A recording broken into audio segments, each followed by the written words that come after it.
Assalamualaikum warahmatullahi wabarakatuh. Nama saya Ahmad Fadil Muflih, NPM 2018 4350 1632 dari Program Studi Teknik Informatika Fakultas Teknik dan Ilmu Komputer Universitas Indraprastha PGRI.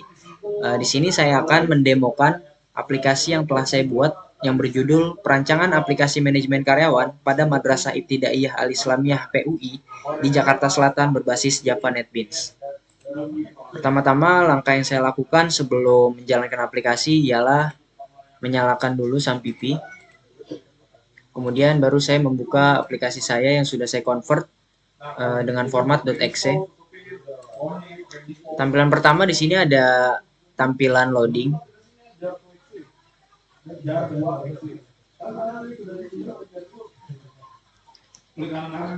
Setelah tampilan loading, di sini ada tampilan login, di mana saya menggunakan login 2 user. Yang pertama untuk admin dan juga yang kedua untuk karyawan. Di sini saya akan coba login sebagai karyawan terlebih dahulu. Kita tinggal masukkan ID dan juga passwordnya. Kemudian berhasil login. Pada menu karyawan, di sini terdapat ID, nama, dan juga jabatan sesuai dengan user yang kita login tadi. Jadi di sini nama usernya tadi Muflih dengan jabatan sebagai kepala sekolah. Berikut juga ada tanggal dan juga jam. Karena di sini juga ada from absent. From absent di sini ialah untuk absen karyawan, di mana karyawan dapat absen masuk dan juga absen pulang. Ketika absen masuk hanya tinggal mengklik button absen masuk, kemudian berhasil, dan ketika pulang nanti karyawan hanya tinggal mengklik button absen pulang dan kemudian absen pulang akan otomatis terupdate.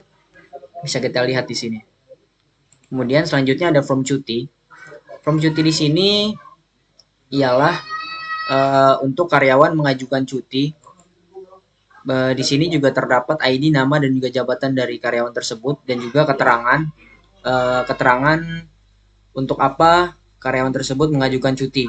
Di sini saya contohkan untuk dinas luar kota. Dinas luar kota.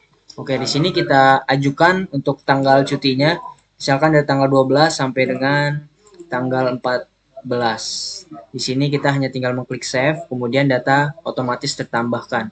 Bisa kita lihat di sini, dinas luar kota, Muflih. Oke. Nanti data yang ada pada tabel cuti karyawan ini nantinya akan masuk ke dalam tabel admin, di mana admin nanti bisa meng-approve ataupun bisa menolak pengajuan cuti dari karyawan ini. Kemudian di sini ada from gaji. From gaji di sini ialah rekap daripada absensi karyawan. Di sini ada nama, jabatan, juga ada gaji pokok dari seorang karyawan tersebut, transport, dan juga tunjangan. Di sini ada rekap absennya. Karyawan tersebut telah absen sebanyak 6 kali.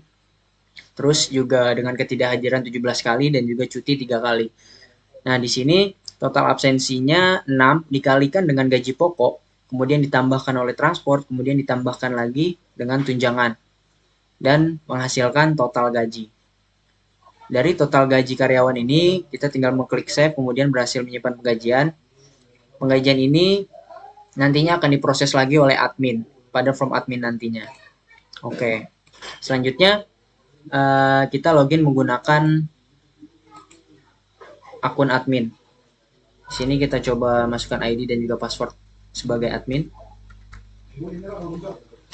Oke, berhasil login. Nah, di sini merupakan tampilan menu admin yang dimana ada nama, ID, dan juga jabatan sesuai dengan apa yang dia login. Pertama-tama saya akan membuka data jabatan. Data jabatan di sini ialah jabatan-jabatan yang ada pada Madrasah Ibtidaiyah Al-Islamiyah PUI. Di sini kita hanya tinggal memasukkan saja. Misalkan jabatannya sebagai guru olahraga dengan gaji pokok per harinya itu 120.000 per hari, dengan transport 150.000 dan tunjangan sebesar 200.000. Kita hanya tinggal mengklik tambah, kemudian data jabatan tersebut otomatis tertambahkan dalam tabel guru olahraga. Nah, di sini terdapat kita dapat mengubah misalkan terjadi kesalahan atau ada update, misalkan dari gaji, misalkan update 150.000 untuk gaji pokoknya. Nah, di sini kita tinggal mengklik ubah, kemudian data otomatis terubah 150.000. Nah, di sini juga ada menu hapus. Di sini kita bisa menghapus. Contoh, saya akan menghapus guru matematika. Nah, di sini otomatis guru matematika terhapus datanya. Oke. Selanjutnya kita masuk ke data karyawan. Data karyawan di sini kita tinggal menginputkan nama seorang karyawan tersebut. Misal Randy, akhiran di Mampang. Kemudian alamat di Buncit Indah misalkan. Jenis kelamin laki-laki, status belum menikah. Nah, untuk kode jabatan di sini tinggal mengklik button cari, kemudian akan keluar pop-up sesuai dengan data jabatan yang sudah kita inputkan tadi. Di sini kita menginputkan tadi guru olahraga, kita klik guru olahraga, kemudian tinggal menginputkan kembali sisanya. Nomor telepon misalkan, terus email, nomor rekening, dan juga password. Kita tambahkan dan otomatis data tertambah dalam tabel ini. Randy. Di sini juga kita dapat mengubah, misalkan terjadi update dari alamat rumah karyawan tersebut. Di sini kita ganti misalkan Pancoran. Oke, kita tinggal klik ubah, kemudian data otomatis terubah.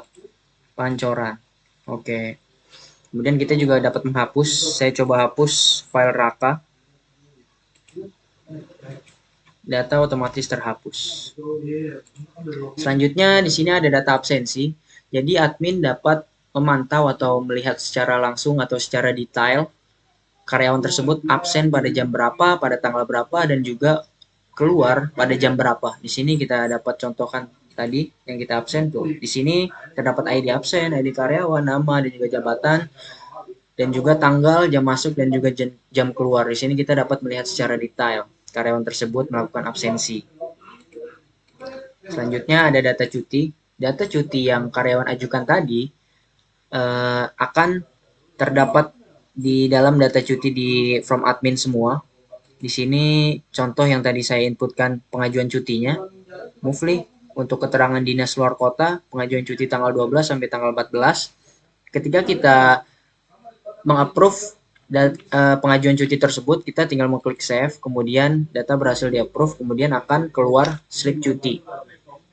Slip cuti ini yang nantinya akan diberikan kepada karyawan yang mengajukan cuti. Selanjutnya ada data penggajian. Data penggajian yang sudah kita save tadi di dalam form karyawan, di sini bisa kita lihat kembali di form admin.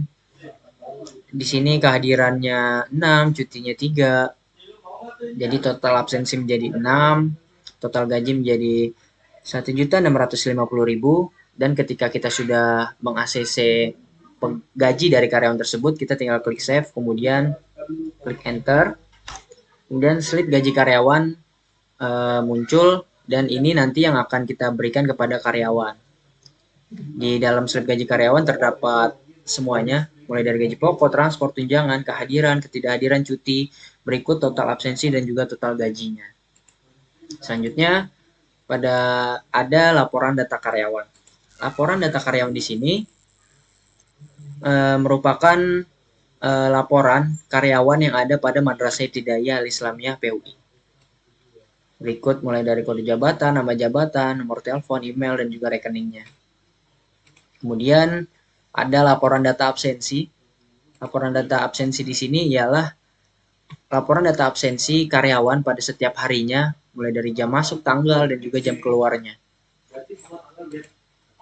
Yang ketiga ada laporan data cuti. Laporan data cuti di sini ialah laporan data dari pengajuan cuti karyawan, yang tentunya ada statusnya di sini. Jika cuti tersebut telah di-approve, maka statusnya di sini akan approve. Dan jika pengajuan cuti tersebut masih berstatus pending, artinya pengajuan cuti tersebut belum di-approve oleh admin.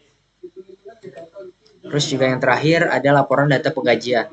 Laporan data penggajian di sini ialah seluruh laporan dari data penggajian yang sudah dilakukan oleh karyawan, mulai dari yang sudah finish maupun masih pending. Karena di dalam laporan data penggajian ini terdapat semuanya, termasuk status. Di sini status finish yang berstatus finish ini artinya telah menerima gajinya dan telah disetujui dan telah keluar slip gaji karyawannya. Sedangkan yang pending ini masih belum disetujui untuk penggajiannya. Mungkin seperti itulah aplikasi yang telah saya buat untuk memenuhi persyaratan skripsi ini. Lebih kurangnya mohon maaf. Wassalamualaikum warahmatullahi wabarakatuh.